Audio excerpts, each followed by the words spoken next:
Provocação histórica. Olá, olá, oleolê, oleolá. Está começando, vocês sabem, mais um Provocação Histórica, ao vivo nos canais do Instituto Conhecimento Liberta, em todas as plataformas pós-pandêmicas, virtuais, surreais e também teatrais desse mundo, vocês sabem, invariavelmente cheio de guerra, drama, mas também comédia e arte. Senhoras e senhores, a essa altura vocês já sabem também, jovens do Brasil, eu sou o Lindener Pareto, um professor de história e um historiador no Brasil que tem, minha convidada especialíssima, um intenso, violento, virulento passado pela frente. E é por isso que existe o Provocação Histórica, que surge num tempo pandêmico de crise para narrar, expurgar também um pouco das dores e dos demônios de um passado brasileiro autoritário que não cessa de passar. Mas não só brasileiro, um passado também mundial. Que serão temas aqui também na minha prosa de hoje, que eu vou pedir para vocês curtirem e compartilharem, porque estou aqui emocionado, não tenho nem roupa. Que roupa eu vou para o samba, para o qual ela me convidou. Ela que é atriz há mais de 50 anos, senhoras e senhores. Ela que percorreu os palcos desse Brasil, desse mundo, desse teatro, dessas TVs, com uma série de peças emblemáticas. Ela que estreou, se eu não estou enganado, em 1972 com Antunes Filho no Teatro Brasileiro, olha só. E que também, entre outras coisas, é atriz, diretora, produtora, agitadora cultural, rebelde, por que não? E vem de uma linhagem, de uma certa, digamos, nobreza do teatro e da TV brasileira, por que não? Não diria dinastia, porque ela é da plebe, ela é do povo.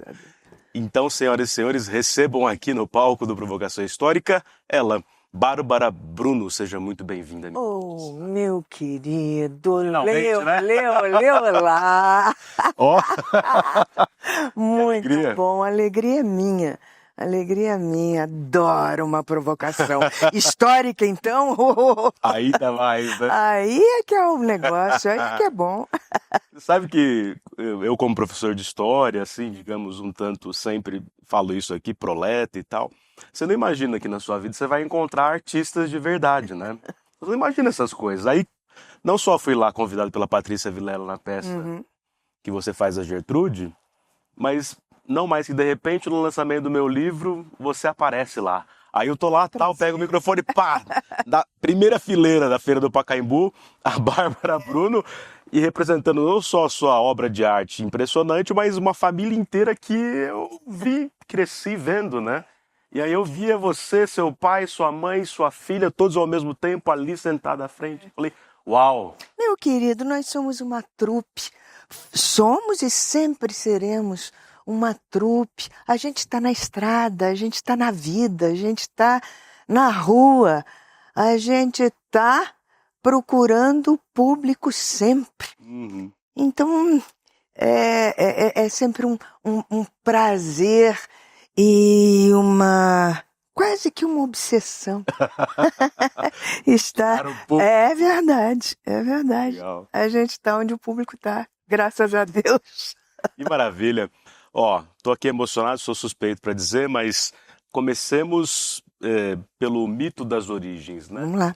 Quer dizer, eu pelo menos vejo mais ou menos assim, me corrija se eu estiver errado, pode dar no meio, assim.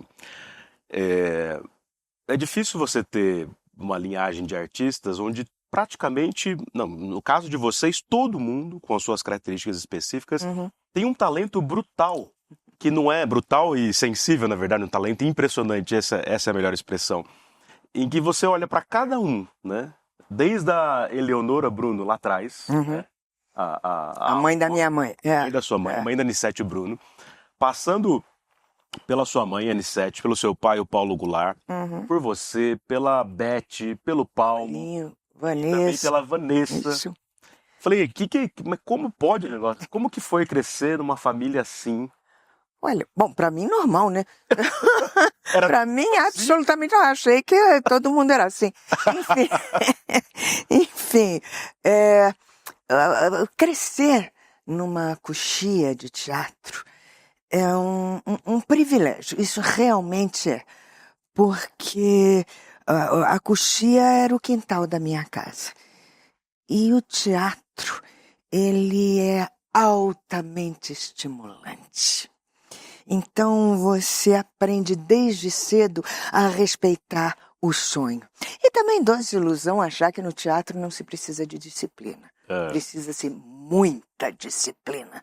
Então foi realmente uma grande escola de vida, não é? Apesar da gente lidar com o ilusório. Então, nesse aspecto, foi realmente, acho que um privilégio e um grande aprendizado. Agora, indo para o cerne da tua questão, né? A questão do desenvolvimento de cada um, eu acredito de verdade que você só consegue ter realmente um encaminhamento de vida se você tiver uma coisa chamada liberdade. Liberdade é uma coisa fundamental. Então, de um modo geral, as pessoas perguntam para mim, mas então, como é que é? É automático de vocês seguirem? Não é automático. A gente foi absolutamente livre para escolher aquilo que a gente quer ser. Não, porque ninguém consegue ser feliz na vida não sendo livre para ter as suas próprias escolhas. E outra coisa também, nada na vida é definitivo, não é? Então, você sabe que é um pequeno à parte. Eu li uma vez uma frase num banheiro de restaurante que eu falei assim, meu Deus, isso é uma filosofia de vida. A frase dizia assim, vou até falar para cá, dizia assim, olha, penso, logo mudo de ideia. Não é verdade. Eu fiquei olhando para aquilo e falei, é verdade. Porque, de um modo geral, as pessoas têm tanto receio das mudanças, né? E aí as coisas acabam brecando um pouquinho na vida. Mas, fechando o assunto, para não deixar nenhuma resposta no ar, então eu acredito que cada um de nós, primeiro, foi absolutamente livre para as suas escolhas e a partir daí cada um de nós foi buscar a sua essência individual, que também é fundamental. Você tem que descobrir na vida qual é o seu estilo. Não é? Isso, para nós, por incrível que pareça, a cobrança é muito maior. Bem maior. Né? Porque você vem sempre a reboque. Né? Você estar a reboque é complicado. Porque primeiro você tem que criar a sua identidade, lutar por ela e a partir daí criar o seu estado. Né? Então, a vida é linda. E aí quando você diz vira reboque de todo o peso... Sim, a reboque de terceiros, né? No meu caso específico, não, é a filha da Anissete, é a filha do Paulo, é a irmã da Beth, é a irmã... O que é um prazer, ok. Você é a mais velha, né? Porque você é a filha mais velha. Eu sou a mais velha. Mas, na profissão da gente, as coisas são cíclicas, são realmente cíclicas. Então, e cheia de altos e baixos. Então, tem períodos em que um está mais à frente, depois muda, é uma montanha-russa, aí inverte, aí é um marasmo, aí depois a gente retoma, aí tem uma época que é tudo mais ou menos equivalente, e assim a gente vai vivendo, Linda, né? E aprendendo. Impressionante, que sorte é do Brasil, dessa trupe toda. Mas aí você estreia em 72 com Antunes Filho. Mas quando você percebeu ali, jovenzinho, porque ainda, pré-adolescente, né? Que você, eu vou fazer teatro. Olha, no meu caso específico, eu nunca tive muita dúvida, não. Desde sempre. A minha primeira experiência, eu fiz televisão ao vivo. Ao vivo?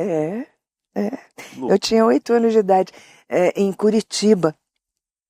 Naquela época, tinha um programa, nós morávamos em Curitiba, teve uma época que nós Tanto que meu irmão nasceu lá, meu irmão é curitibano. Saindo do Rio. Saímos do Rio. O eixo Rio-São Paulo sempre foi presente na nossa vida. Tanto que, para mim, assim, eu me sinto em casa, de fato, tanto no Rio de Janeiro quanto em São Paulo. Quando chega o avião assim, eu digo, estou em casa. Quando chego no Rio. E a mesma coisa em São Paulo, estou em casa. É curioso isso, mas é fato, é verdade. E nesse meio tempo a gente viveu nos anos de chumbo. Nós vivemos em Curitiba. Na verdade, nós fomos para lá, acho que em 64 estávamos lá. E ficamos lá, saímos de lá em 69. Ou seja, né? E aí, neste período,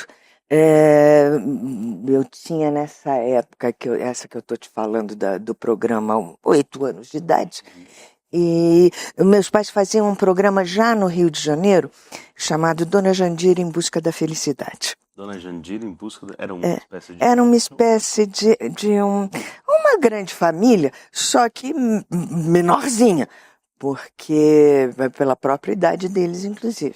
Mas era mamãe e papai, que era o casal, né? Aí tinha a vovó, que era a sogra, eu, que era a filha, e, pasme, o vizinho, que era o fixo do programa também, era Ari Fontoura, que nessa época morava lá. Caramba! O Ari. Hoje tá brilhando nas redes sociais. Maravilhoso, maravilhoso.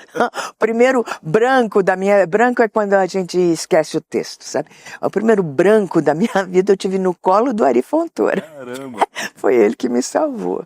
Tinha também o Odelair Rodrigues, que é uma atriz maravilhosa também, mas que não saiu de Curitiba, não veio pro eixo Rio e São Paulo. E o cenário era do Juarez Machado, que era um menino, né? Ainda, meu Deus, mas ele já, eu lembro, você vê que a vida é maravilhosa quando a gente sabe olhar para ela, né? Eu também, eu tinha 8 anos, mas eu já ficava fascinada porque ele já tinha uma coisa estranha, o cenário sempre tinha uma coisa assim meio torta. Para aquela época era uma, nossa, hiper novidade, né? Não era uma coisa assintosa, não, nem poderia. Mas sempre tinha um móvel meio assim. E eu ficava olhando aquilo, ficava fascinada, achava tão legal. Porque também com 8 anos de idade, a tua fantasia tá pululando, não é? Então, e anos depois é que foi me cair a ficha. Eu disse, meu Deus, era o Juarez Machado. Uau! Bom, mas aí então eu cheguei a fazer televisão ao vivo, né? Nessa época também o pai e a mãe, junto com o Cláudio Correia Castro, eles também desenvolveram todo um trabalho em teatro no Paraná, né? Ligados ao Teatro Guaíra, começaram o curso de teatro, e naquela época não existia, a gente não tinha, a profissão não era regulamentada, né? Aliás, eu ainda batalhei muito para regulamentação, anos depois, demorou décadas até regulamentar, né? Enfim, mas aí foi eu nunca tive muita dúvida, não, do que eu queria fazer, do caminho que eu queria seguir na minha vida. Dúvida muito mais tinham meus pais, porque eu como mais velha, o filho mais velho tem isso, né? Sempre o primeiro a passar por tudo. Não é? Os pais também não têm experiência nenhuma, é a primeira vez, exatamente. Então, naquela época, mas depois quando viemos para São Paulo, eles tinham um medo danado que fosse influência, sabe? Mas será que é isso que essa menina quer mesmo? Será que não é por nossa causa? Então tive que batalhar um bocado primeiro para conseguir o meu espaço dentro de casa. Sim. Né? Impressionante. Não é? O pessoal acha que é natural. Não é não. Imagina, as inseguranças da vida, meu querido, estão presentes para todos. Exatamente. Né? A questão é como você lida com essas inseguranças. Porque todo mundo tem. Em É obra de verdade. arte, né? É Deixa eu até verdade. mostrar aqui, ó, Bárbara Bruno aqui no Provocação Histórica. Olha que maravilha. Oba! E aí eu falei pra ela assim, quando vi você de Gertrude no palco, Ah, primeiro que você vai ser eternamente a minha Gertrude, né? Porque que bom, é que eu vi ali que bom. pela primeira vez paramentada no teatro. Eu sei que teve sua mãe e outras tantas, e a Uhum, própria Gertrude. uhum. Mas é isso porque é isso, porque é isso, porque eu vi e pronto, né? Tá ali, é você. Que bom. Mas, ao mesmo tempo, você se movimentando ali, os trejeitos e tal, é uma mistura impressionante dos dois, né? Queria até mostrar aqui, voz de minha alma, Leozona, mas põe na tela aqui algumas fotografias pra gente falando aqui com o nosso público e pra entrar, evidentemente, nas próprias. Eba! Olha lá, ó. O pai e a mãe. Todo mundo viu esse casal um dia na vida, se tem, né? Essa peça é uma peça muito curiosa. É um texto do Eduardo de Filippo, chamado Sábado, Domingo e Segunda. É uma comédia deliciosa. Uma familhona italiana, aquela que todo mundo se identifica. E aí a proposta, o mote do espetáculo é a preparação do almoço de domingo, o almoço de domingo e o resultado do almoço de domingo. O caos da... Mas o Eduardo de Filippo realmente é um autor fascinante nesse sentido, porque ele cria uma identificação muito grande. E foi um espetáculo que a gente fez com muito prazer, literalmente, porque a mamãe cozinhava em cena. Então, literalmente. Então ela fazia a macarronada, era feita em cena. O público ficava enlouquecido. Saía do teatro, era inevitável, ia para uma cantina para comer macarrão, não tinha como. Saía de lá direto, né? É verdade. E tem uma outra aqui, Bárbara, bota que eles são um pouco mais jovens aqui, acho que mais pro início da carreira também. Deixa eu ver. Nossa, sim. A cara do meu irmão. É verdade, meu irmão é muito parecido com meu pai. Que impressionante. Eles estão com o quê? 20 anos? E 20 e poucos anos, Não tinham 30, não. E muito galãs, né? Lindos, né? Lindos. Eu sou suspeita pra falar, mas... E aí você lembra o contexto? Eu não faço a menor ideia. Essa aí, você sabe que eu não sei. Deve ser... Deixa eu ver a carinha da mamãe, peraí. Deve ser, talvez ingênuo até certo ponto. Eu acho que é ingênuo até certo ponto. Isso anos o quê? 50? Anos 50. Anos 50, final dos anos 50. Não, final não. No final dos anos 50 eu já tinha nascido, porque aí acho que eu não tinha nascido ainda. Isso deve ter sido na época do Timbe. Timbe foi o teatro da mamãe. Timbe, porque era Teatro Íntimo Nissete Bruno. Tinha o Teatro Íntimo Nissete Bruno. Na mesma época, isso foi... Eles casaram lá em 54. O Timbe deve ter estreado em 52, por aí. 52, 53. 54 com certeza absoluta, porque foi o ano que eles casaram e eles casaram no teatro. Então, impressionante, né? Então, com certeza, em 54 o Timbe já existia. Que era um teatro pequenininho e que contrapunha não na sua... Não era contra, ao contrário, mas ele era um paralelo ao TBC, porque o TBC era o grande teatro e grande movimento da época, com os italianos, aquela coisa toda. Teatro brasileiro de comédia. E aí o Timbe vem assim, timidamente, né, na sua trajetória, inclusive abrindo as portas para os talentos brasileiros que não tinham, que iam beber na fonte do TBC, mas não tinham como se desenvolver mais rapidamente no TBC, e então iam para o Timbe. Dentre eles, Antunes Filho. Antunes estreou com a mamãe, pra você ver como as coisas são cíclicas, né? Eu estreiei com ele, mas ele estreou com a mamãe. Valmor Chagas também estreou com a mamãe. Você cresceu vendo essas figuras todas. Pois é. Pois é. Né? E muitas já se foram também. Já, Eu fico já. com saudade. Já fica, com certeza. Né? Com certeza. Mas fica plasmado, não é? Na sua. É verdade, você estava falando da Gertrude, vai ficar a minha imagem. E fica mesmo, porque fica plasmado na cabeça e no coração. Uhum. Isso é que é bonito na arte, É né? muito afeto no caminho todo. é. Que lindo. Tem mais algumas antes da gente entrar aqui nas peças da própria Bárbara Bruno. Deixa eu ver. Mostra aqui que tem a matriarca antes de Nissete e essa presença, né, feminina. Pois é, eu apresento. Você acha que, no fim das contas, elas eram todas feministas, mesmo que não se usasse esse termo? Não tenha a menor dúvida. Não tenha a menor dúvida. Eleonor Bruno, minha avó. Vou te dizer uma coisa. Ela, na verdade, começou depois da minha mãe. É? Ela começa depois da É Nissete. verdade, como atriz. Uma atriz. Como atriz. Porque vovó é médica, obstetra, e além de médica, a minha bisavó, pra você ver, o matriarcado na minha família vem lá de trás. A minha bisavó, que é a mãe da Nonoca, é uma mulher maravilhosa, não vou ficar falando, senão eu vou um programa inteiro falando dela.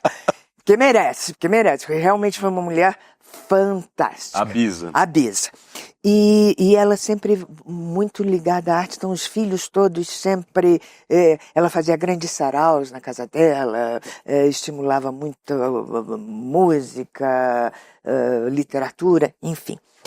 E aí 4 dos seus filhos, ou seja, a vovó, Lígia, a irmã, e mais um casal de irmãos, Pascoal e Flordeia, eles foram para o cassino. Então, eles trabalhavam em cassino. Então, a vovó era cantora, a Lígia também cantora, tudo contemporâneo da Linda e Dircinha, Batista, Carmen Miranda, tudo contemporâneo. No auge da era do rádio, mas eles trabalhavam especificamente nos shows dos cassinos. E tio Pascoal e Dedé eram um casal de bailarinos dos shows dos cassinos. Claro que cada um também tinha a sua atividade profissional independente do trabalho no cassino, né? Mas por que eu fiz esse à parte? Porque, na verdade, a vovó não tinha trabalhado como atriz ainda. A vovó foi trabalhar como atriz depois da mamãe, porque a mamãe começou aos 14 anos. Ela, na época, ela fazia teatro do estudante, era um grupo que se reunia para estudos de teatro, como é que chamava ela ali? Nossa, nem está me vindo o nome agora da intelectual, a Gertrude, da época, que reunia. Quem era dessa turma era Natália Timber, era dessa turma. Tá aí com a mulher da van. Tá aí, exatamente. Bom, mas enfim, aí a mamãe tinha 14 anos nessa época. E aí Dulcina de Moraes precisou de uma atriz para fazer... Eu acho que era Filha de Ório, que acho que foi a primeira peça que mamãe fez. E aí indicaram a mamãe, falaram, tem mamãe... Ela até mentiu a idade, porque ela tinha 14, falou que tinha 16. E ter 16 ela deu uma... aí ela deu uma enganada na idade, foi lá, fez o teste, ficaram encantados, passou. Mas aí a vovó começou a acompanhar, né? E nessa de acompanhar, ela acabou sendo chamada para a companhia também, experimentou. Aí, meu querido, experimentou, não largou nunca mais. Foi que foi, né? Foi que foi. E na sequência, porque logo a segunda peça que a mamãe fez, já foi um escândalo no bom sentido da palavra, porque foi Nelson Rodrigues. A mamãe fez O Anjo Negro, na companhia da Maria de la Costa, que foi, imagina, a mamãe nessa altura tinha que ser por aí, 16 anos, né? E já começou assim, Impressionante. Que história, ó. Uma aula muita da história teatro brasileiro. Tem muita história, realmente muita Tá história. escrevendo as memórias todas? Deveria, né? Deveria. Você e Quem Vanessa sabe? ali, É, todos no papel, né? deveria. Aliás, um beijo para Vanessa Goulart, que é filha de Bárbara Bruno, é atriz, é diretora, dramaturga, e que está aqui, evidentemente, junto com a Bárbara, que é sua mãe, fazendo a peça que eu já anunciei aqui outrora, mas que reitero aqui, põe aqui o link para o pessoal no chat. Se der, projeta na tela também, porque Gertrude, Alice e Picasso tá aqui no Ágora Teatro, no Isso, Bexiga, não é isso? isso. Até o final do mês de agosto. Até o final do mês de agosto. E o Ágora é um teatro muito agradável mesmo. É um teatro intimista e são 50 lugares, mas de uma forma muito querida, porque o Ágora literalmente é o quintal da casa do Celso Frateschi É ali. e da Silvia Moreira. Então, tem essa característica boa, gostosa, de um lugar onde você acredita, não é? Sim. Isso faz muita diferença. A Silvia Moreira é uma grande arquiteta também, então ela fez de uma forma muito agradável o espaço. Uhum. Tem um jardim interno, tem o café, não é? Antes da sala de espetáculo, e aí você entra para a sala de espetáculo e a sala de espetáculo te abraça. Eu fui ver pela segunda vez e agora no Ágora, né? Não é verdade isso que eu estou falando? Satie. Ainda tem um piano ao vivo, não é? Impressionante. Que recebe o público. Tem um absinto, Tem um absinto. que não poderia faltar na casa de Gertrude, Pois não é verdade? deixa todo mundo assim promessa. E um pãozinho de leve, que é só para dar uma equilibrada. Eu mesmo cheguei correndo, peguei lá uns pãozinhos, Não é? toquei o Opa! absinto, pum, já entrei. Mas conta pra nós, antes de entrar aqui na natureza da Gertrude, que Vamos você lá. brilhantemente, né, faz.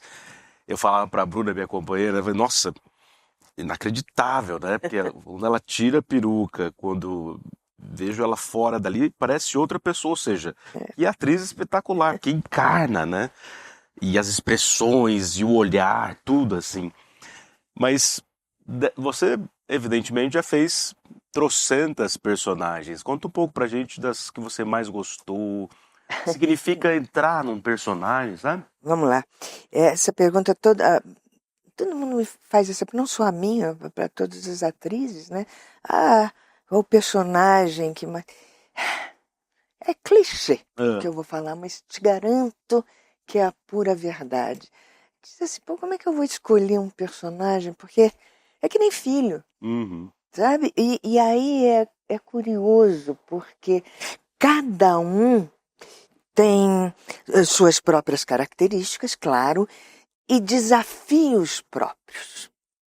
Então, cada personagem é uma lição de vida, sabe? E também a nossa profissão, isso eu agradeço sempre, porque a minha profissão me permite vivenciar, vou repetir a palavra, vivenciar emoções que eu jamais vivenciaria na minha vida. Então, é uma lição, você aprende, em primeiro lugar, a não julgar, né? Porque você começa a ter uma visão de dentro, de causas e efeitos. Então, isso te prepara, se você souber lidar com isso te prepara a não ter preconceitos, de fato, não é? Pré-conceitos. Então, as personagens te permitem passar por experiências, de fato, que você jamais passaria na sua vida. Por exemplo, quando você interpreta, não sei, um suicida, quando você interpreta um assassino, quando você interpreta um covarde, quando você experimenta emoções, você empresta emoções para esse personagem e pega emprestada emoções desse personagem que ampliam a tua visão de vida. Então, sou muito grata a todos os personagens que eu realizei na minha vida e aos que ainda realizarei. Opa. Não é? Porque, meu Deus do céu, literalmente são lições de vida.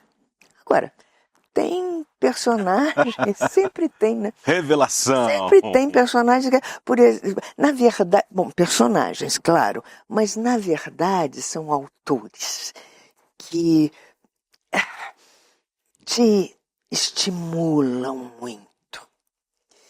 Eu tive o privilégio de trabalhar num texto do Tennessee Williams, Nossa. que é deslumbrante, é um autor deslumbrante.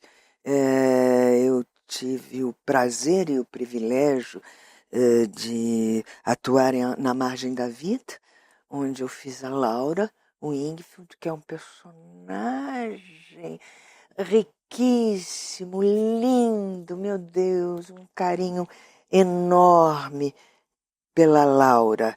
Eu acho que foi modéstia à parte, foi um trabalho que eu me orgulho muito de ter feito. Isso para não deixar a sua pergunta sem uma resposta objetiva. E quando foi esse? Isso foi... Ah, meu Deus do céu, peraí. Você sabe fazer essa pergunta? Não, olha, eu vou te responder. Eu tenho uma teoria que depois e é fato, é teoria, mas é fato. Depois dos 50 anos, a tua memória, tudo é mais ou menos uns 5 anos atrás. Você faz assim, mas você acha mesmo que é? Você tem, olha, isso aí tem uns 5 anos atrás. Aí você vai fazer a conta, tem 15, 20, 25, às vezes 2, às vezes tem menos também, mas a sensação é sempre de 5 anos, tem uns 5 anos atrás. Mas não, tem bem mais que 5 anos, peraí, eu acho que foi em 87.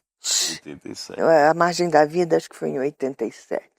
E é do Tennessee Williams. Você fez o Bonde Chamado Desejo? Não fiz. Foi a que me marcou muito. Assim, É lindo. Que o Brando faz o... Estela! Né? E você sabe que quase tudo do Tennessee Williams tem um lado autobiográfico forte. Não que o Bonde seja autobiográfico, não é isso, não é nesse sentido da história da vida dele, não é isso não, é no sentido da essência humana dele e das dúvidas e congruências da vida dele. Então, se você vai estudar, fazer uma análise mais precisa do trabalho, por exemplo, você pega a Laura, a Margem da Vida, que foi o texto que eu fiz, esse sim é bem autobiográfico mesmo. Esse de fato. Então, assim, a mãe, que é inspirada na mãe dele, a Laura, que é a irmã, inspirada na irmã mesmo, o Tom, que é ele mesmo, né? E aí tem um outro personagem que é enfim, serve a dramaturgia da história. Essa personagem, a Laura, que na verdade é a irmã dele, é a base interna da Blanche. Sabe, se você for fazer um estudo, todo mundo, por exemplo, o mundo interno da Laura está exposto na Blanche.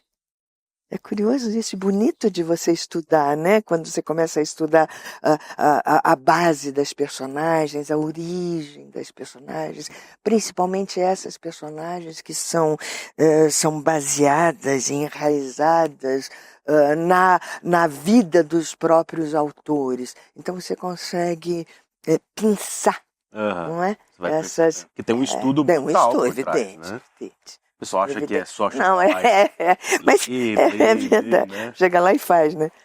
Mas eu ouvi muito na minha vida De verdade, eu vi muito assim, você é, faz teatro, tá, mas trabalha em quê?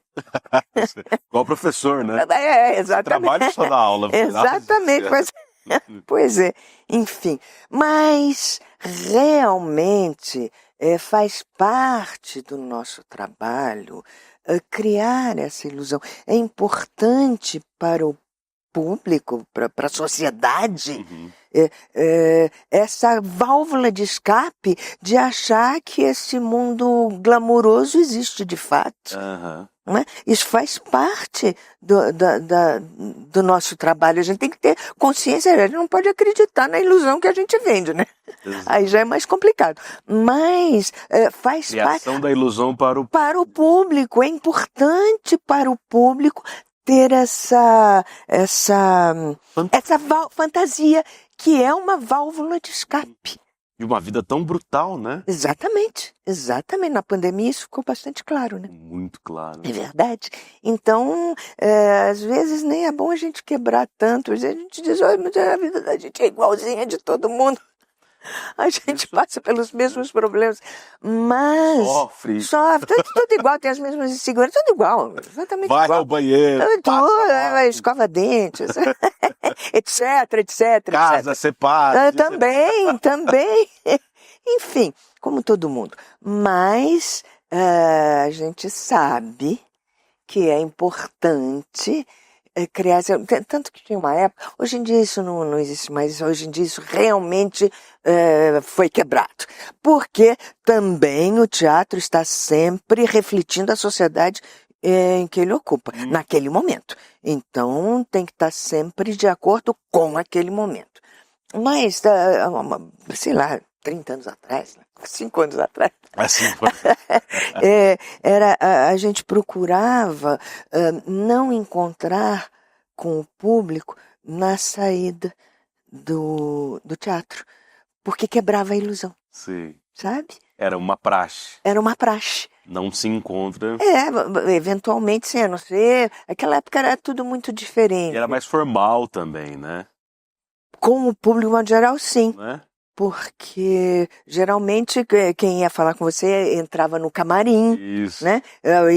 O público não espera, já tinha essa coisa estabelecida, não é? E quando acontecia, eventualmente, por exemplo, sei lá, demorou muito no estacionamento, aí o carro demorou para chegar, e aí quando acontecia de um público, um casal de público espontâneo, por exemplo, acontecer de encontrar com você no estacionamento, porque atrasou, não era um espanto assim agradável. Era sabe? estranho. Era nossa, é tão diferente, porque quebrava Você é tão normal, não quero. Exatamente. Eu já sou assim, né? Exatamente. Sabe o que me lembra isso? Tem duas coisas que você falou sobre o teatro. A primeira, sobre essa coisa de não julgar, não ter preconceitos. Tem muito a ver com o ofício do historiador também. Com certeza. O historiador não é um tribunal de justiça. Exatamente. A gente tenta analisar por que se deu assim, em função do quê, quais as fontes, por quê. Causas e efeitos. Causas e né? efeitos, o que mudou, o que permaneceu. Então isso também tem tudo a ver com uma espécie de método da história. E essa questão do encanto tem também, na medida em que, por exemplo, lembrei dessa série que tem uma dramaturgia impressionante, The Crown, que conta a história da Rainha Elizabeth. Ah, sim. De fio a pavio, né? Claro, tem distorções, não é um trabalho de história, historiografia, mas de dramaturgia. Mas muito bem feito. Claro, passa pano pra família real, que era racista e tal. Mas tem um momento em que que uma assessoria de imprensa fala, ó, o povo quer ver vocês. Aí a rainha fica, não, peraí. Né? Aí o povo começa a ver. Aí vê que é normal, acaba o encanto, pra que ter monarquia? Exatamente. Né? Exatamente. Então, o paralelo é perfeito. Isso acontece com a gente, claro que sim. A ilusão também, hoje em dia isso mudou e acho bom. Acho que mudou para melhor. Eu acho que realmente isso é um processo evolutivo da sociedade.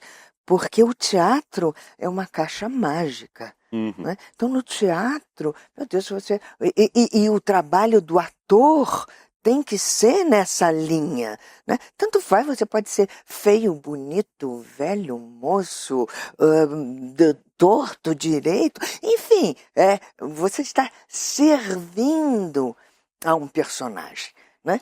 Que é diferente de você. Então, antigamente, tinha essa quebra de ilusão, era uma coisa que incomodava muito ao público. E hoje não. Hoje não. Isso eu acho muito bom. Né? Isso eu acho. Não, e não interfere na quebra de ilusão. Isso eu acho que é um processo evolutivo da sociedade. Impressionante. Né? Mesmo que, claro, por exemplo, eu vi vocês depois 2 vezes, né? E aí você fica... Você estranha, né? Porque não, você isso sai tudo bem. um registro para o outro, né? Mas claro, não mas isso diminui tudo nada, bem, claro. Isso aí faz parte. Normal, né? Que legal, né? Que bom, exatamente. Aí você dá mais valor ainda. Exatamente, né? exatamente. Impressionante. Aqui, ó, a prosa, uma aula magna aqui, ó, sobre a história do teatro no Brasil. Eu tô que nem o Jô Soares, assim, pegando na mão de uma dama do teatro. Meu querido. Assim, né? Que é uma dama do teatro brasileiro. E, bom, vamos colocar aqui de novo o Voz de Minha Alma na tela, para o pessoal que quiser ainda, nos últimos dias aqui, da peça no Ágora Teatro, no Bexiga. Tem o link, mas tem também aqui as fotografias. Vamos ver as outras fotografias aqui. Olha lá. Então tá o Joca Andreasa ali, você como Gertrude ao meio e a Patrícia Vilela. Aliás, deixa eu fazer uma parte, porque o Joca Andreasa e a Patrícia Vilela são atores maravilhosos.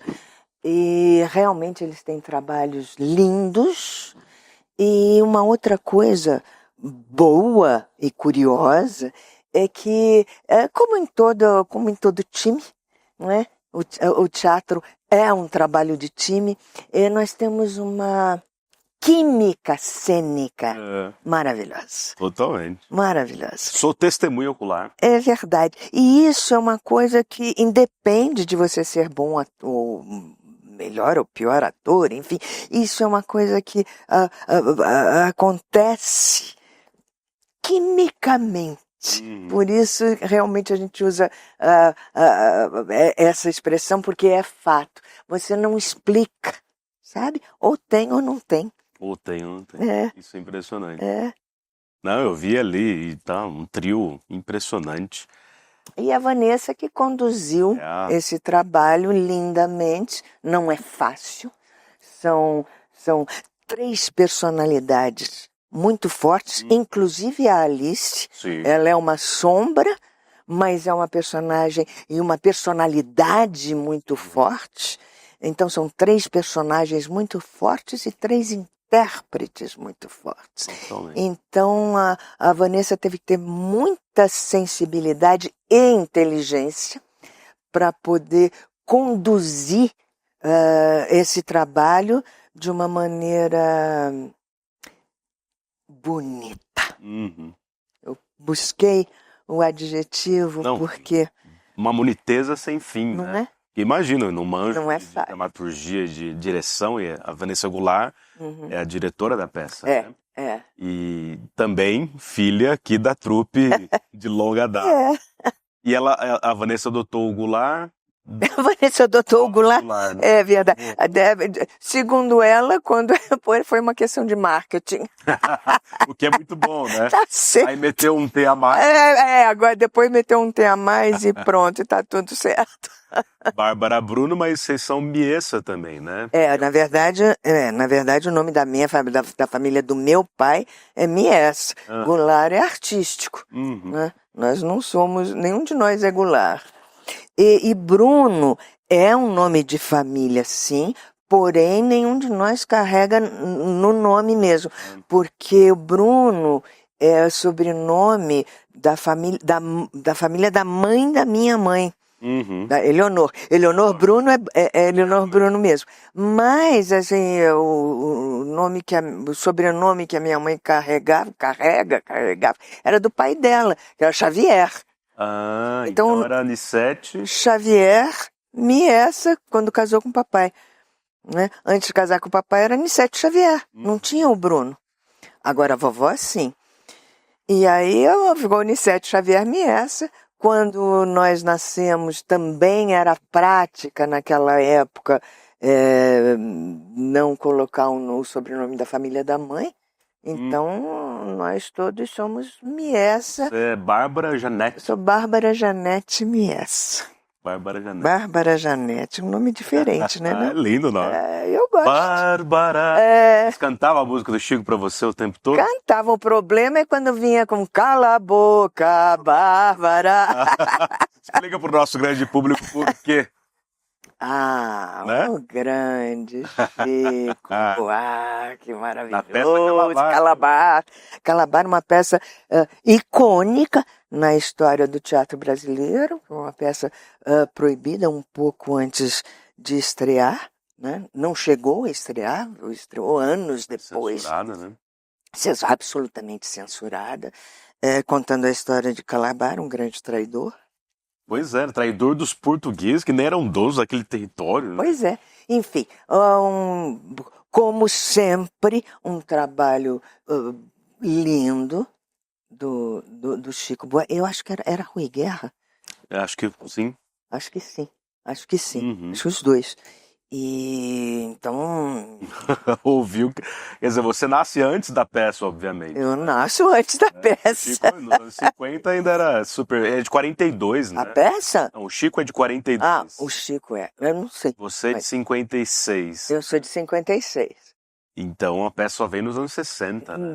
70. 70, isso. 70. Ali no auge da dívida. Se eu não te perguntei, mas vocês sofreram muito? Os seus pais tiveram que ficar se segurando ali na ditadura? Todos nós tivemos que ficar nos segurando na ditadura.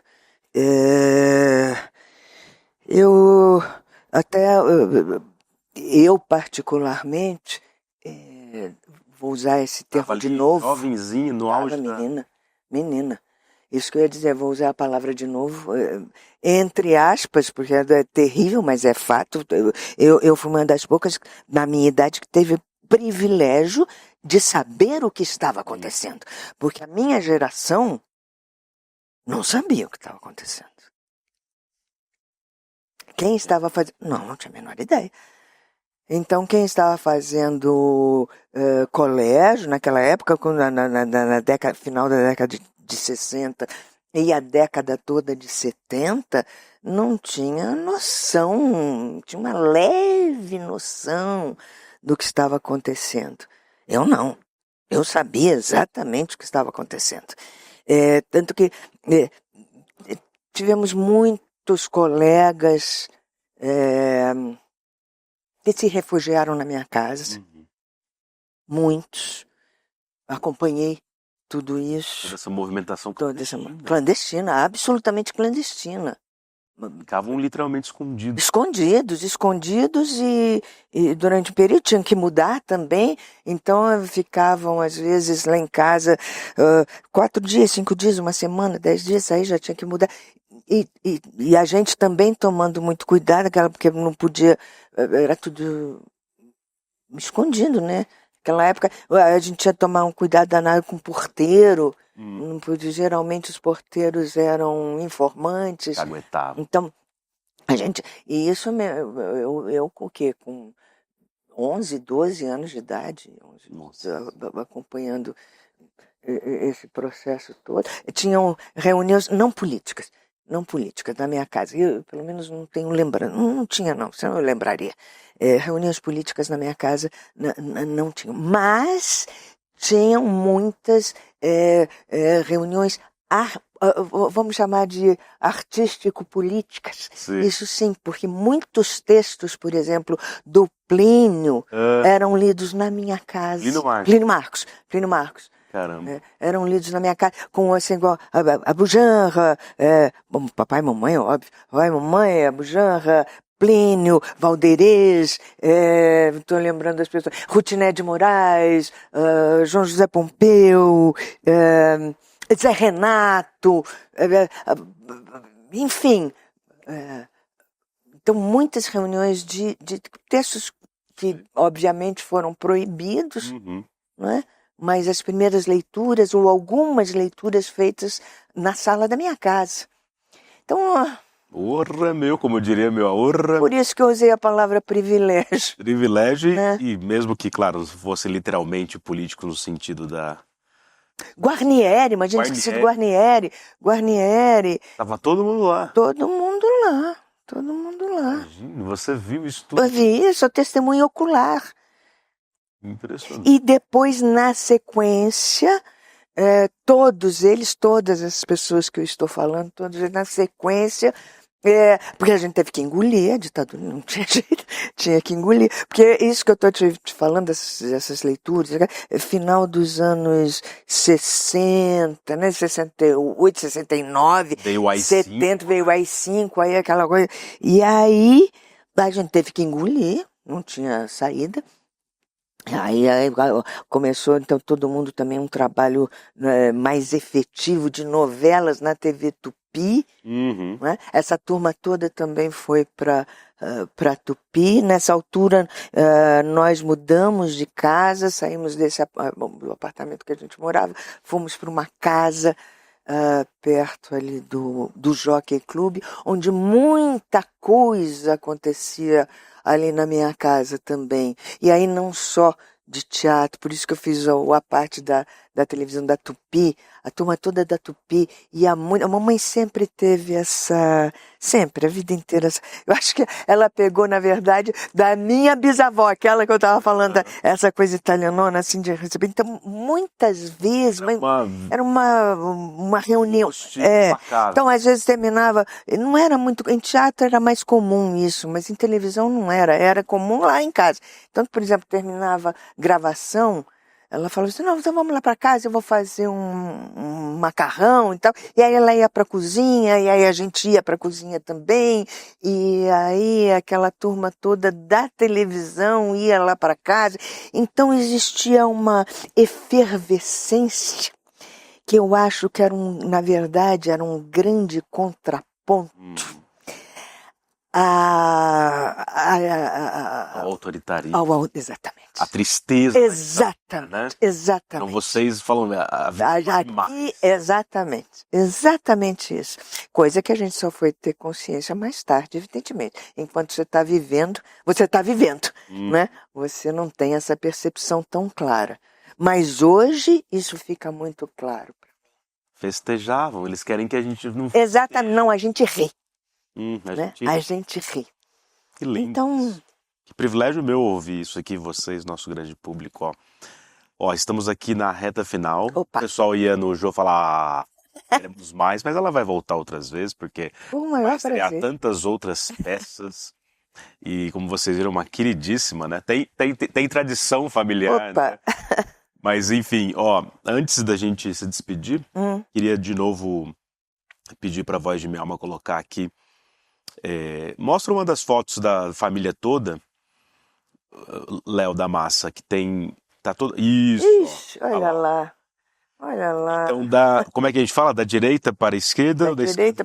Pode escolher. Da esquerda, alguma da esquerda para a direita, o seu irmão, o Paulo, né? Paulo Goulart Filho. Eu do lado dele, essa loirinha aqui. Tô bem diferente, né? Beth, minha irmã Beth Goulart. É que vocês são muito parecidos, né? Paulo Goulart. Aí em cima, Nissete Bruno e Vanessa Goulart. Você sabe que... E é a neta mais velha deles? É a mais velha, A Vanessa foi a primeirona de tudo. Primeira neta, primeira filha, primeira tudo. Figuraça, Vanessa. Abriu um monte de porta. E sempre todo mundo muito expressivo, né? Tinha muita briga em casa, assim? E aí vocês se paramentavam na briga, igual vocês falam, assim? Não, briga não tinha muito, não. Briga não tinha muito, não. O que sempre existiu, graças a Deus, foram opiniões fortes contrárias. Isso sim. Argumentando. Isso sim. A gente sempre... embates. Bons embates, exatamente. Bons embates. Mas, assim, briga mesmo... Ainda bem, não tinha não, de verdade. Tinha não. Tinha. Isso sim, eu tinha muita briga com a Vanessa. Aliás, eu devo isso a ela. Eu aprendi a brigar com a Vanessa. Com a sua verdade. filha. É verdade. Dos Eu, empates com ela. não é embate. Não, embate eu sempre... Sempre tem. Não, isso aí não. Isso aí é meu mesmo. Não, embate eu sempre encarei bem. Aham. Embate, argumento, discussão, ok, comigo mesmo. Agora, briga, nunca fui de bem, nem sabia brigar direito. Aham. Sabe, briga, sobe tom, fala o que vem na cabeça, xinga, aí depois fica tudo bem, sabe essas Sim, coisas. sim. Eu não sabia fazer isso. Foi Eu aprendi com ela. Aprendi com ela. a Acho que relação aprendi bem. filho, né? Na relação mãe e filha, exatamente. Exatamente. Mas aí aprendi pra vida, né? Sim. Que a gente, às vezes, isso a gente vai aprendendo na vida também. Às vezes a gente acha que não preciso disso, não preciso. Não, precisa, sim. Sim. Na vida a gente precisa de tudo. A gente precisa conhecimento. A gente precisa conhecer. E outra coisa fundamental, uma frase desse tamaninho do Sr. William Shakespeare, que serve para a vida. O estar preparado é tudo. Estar preparado. Você tem que estar preparado para o que for. Se você estiver preparado, a vida pode mandar o que quiser. Se eu estou preparado, eu enfrento e vou embora. Se eu não estou preparada, a vida me passa rasteira. Né? E ela tem muitos truques nada. Opa! Ô, voz de minha alma. Ó, de novo, para quem puder e tiver em SP, até o final de agosto, no Ágora Teatro, em São Paulo, vão ver a Bárbara Bruno de Gertrude Stein, essa grande figura da arte, da cultura, da literatura no século XX, junto com Picasso e junto com a sua companheira, amante, esposa da vida, era um casal lésbico, obviamente, que é a Alice Toklas.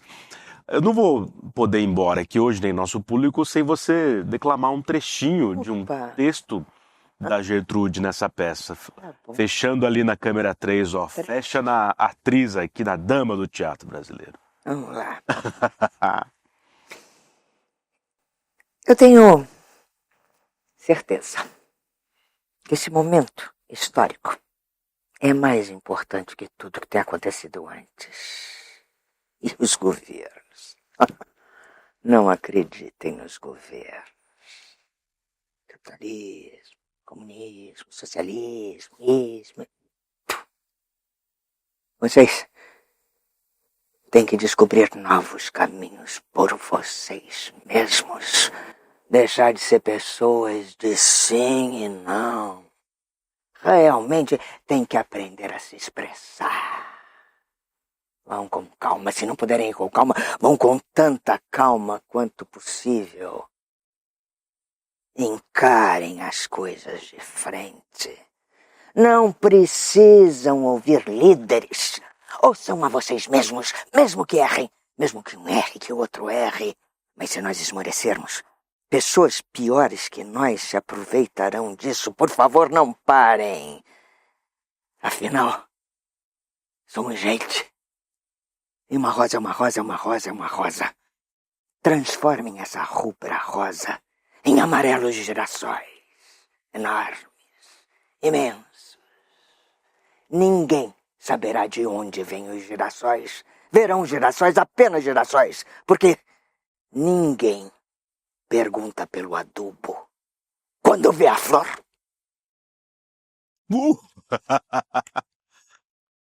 Ó, que arrepiado aí. Que bom. E isso eu vi Gertrude Stein. 2 vezes, já vou ter que ver mais umas 3, porque eu saio de lá assim, arrebatado. Ai, Bárbara. Depois dessa você podia acabar tudo assim, né? Só depois, tchau, né? Fiquem com esse gostinho pro resto da vida. Que alegria te conhecer nesse mundo. A alegria foi minha. Né? A alegria foi minha. Buscando os públicos, vou levar isso pra vida também. Pois é. Nós temos professores e atores, nós temos trajetórias parecidas, escolhas parecidas. É verdade. É verdade. E responsabilidades parecidas. Sim. Não é? Exatamente. E é por isso que eu te pergunto aqui na lente da verdade, olhando para o nosso público, como você olhou agora no fundo do coração. Vamos lá. Por que o teatro é um antídoto contra o fascismo, contra o autoritarismo, Bárbara Bruno? Porque o teatro é o espelho da vida. O teatro existe porque a sociedade precisa. O teatro existe porque reflete a essência do homem. E viva o teatro! Viva! E para acabar, deixando aqui para vocês um gostinho, afinal, o que é ser atriz? Meu Deus, para mim é tudo. É tudo. Eu não sei viver de outra forma. Não sei. Então, para mim, é vida. Dá um beijo aqui, que é tudo absolutamente genial que vem de vocês, atrizes, você atriz, você dama do teatro. Muito obrigado. Obrigada a você. Obrigada a você. Beijo do coração, valeu produção, grande público, até a semana que vem. As democracias não morrem mais com tanques. Hoje, elas morrem com votos. Morrem com um vírus que é implementado dentro do regime democrático para destruir a própria democracia. Quem nos ensina isso é Daniel Ziblatt, professor de Harvard e autor do livro Como as Democracias Morrem. Quer a notícia do ano? A bomba! Ele vai dar uma aula online, gratuita, para todos nós da comunidade do ICL. E mesmo você que não é da comunidade ICL vai poder assistir também gratuitamente. Vai ser traduzida para o português para todo mundo poder entender. Vai ser no dia 28 de agosto, uma quinta-feira, às 8 horas da noite. E aí chama teus amigos, tuas amigas também para participar, porque assistir uma aula dessa defende a nossa democracia. Mais do que nunca a gente precisa disso. Um abraço e até dia 28 que eu vou estar lá com vocês.